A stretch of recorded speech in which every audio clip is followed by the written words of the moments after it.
I'm with Brian Cook here at the Palmerston North Brickshow. Brian's from Wellington Lego User Group and has created this amazing Napoleonic era battle scene. Brian, tell us about your model. Well, it's the actual Battle of Waterloo. It's a small section where they fought over a section of land called Hergenmoorn Castle or farm. So what it is, it was a very pivotal point in the war where the French were pushing and they wanted to get round the back of the lines, the English lines, and if they would have, you and I today would be speaking French. Ooh. But they didn't. Ooh. So what gave you the idea to come up with this particular model? There was a TV series called Sharp, and I re-watched it after probably 15 years with Sean Bean. Don't know if you know the actor. Yeah, I know Sean Bean. Yeah. He dies in everything that he's in. He does, and in everything he only ever plays Sean Bean.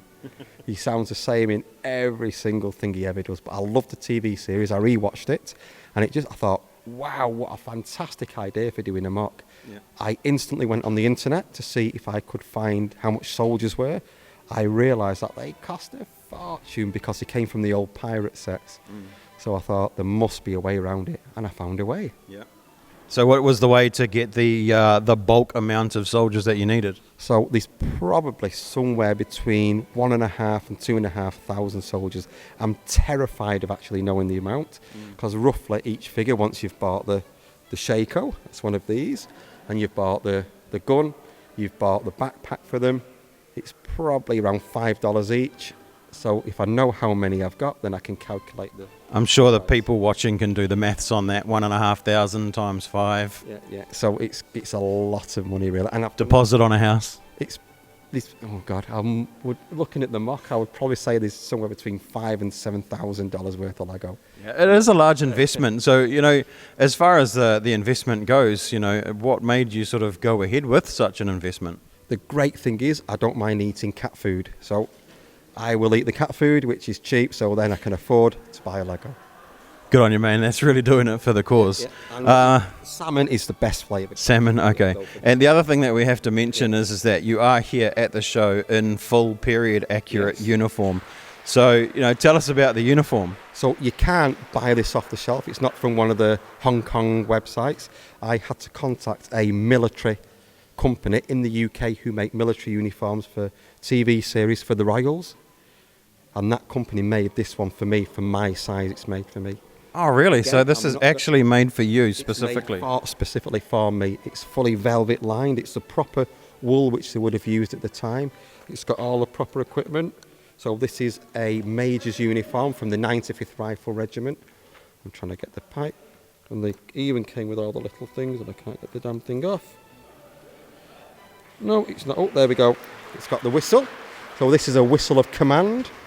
So I don't know what the actual rules are. It might be like one for retreat, 2 for attack, 1 for get the hell out of there.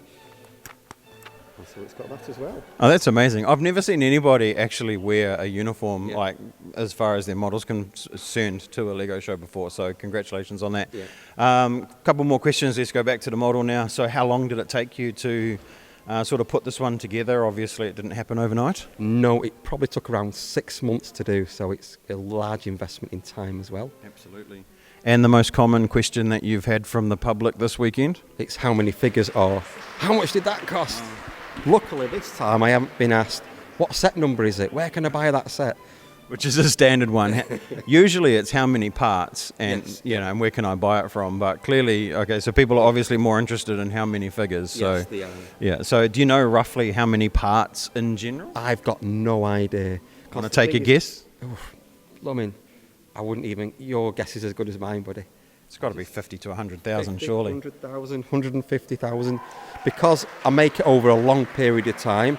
It's like if you go to the TV shows, I reckon I can build reasonably well, probably in the same class as those guys on the TV, but I could never do it under their time constraints. For me, it's a really slow process. I might do some 1 week, and then 2 weeks later I'll sit up in bed and think, I know how to do that bit now, and then I'll do it that way. Yeah, I understand. I think I build the same way. Yeah. So how long did it take to put it together for the show this weekend? Well, this weekend was a bit of a disaster because it took a long time and a lot of panicking, because what happened was I'd forgot some boxes. Now, I'd looked in the garage everywhere, and I know I'd brought all the boxes that I could see. However, there was some hidden behind a corner of the garage, behind a folded down table. So when I got here, I'm like, this isn't right. I knew there was something missing.